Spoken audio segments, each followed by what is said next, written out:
встреча с некой королевой кубков, которая вам предложит что-то такое, знаете ли, как, может быть, это одноразовая какая-то акция, какое-то дело достаточно материально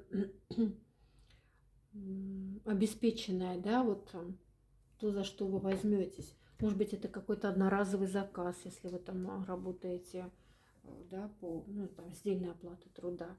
Здесь через какую-то даму, через женщину к вам приходят деньги.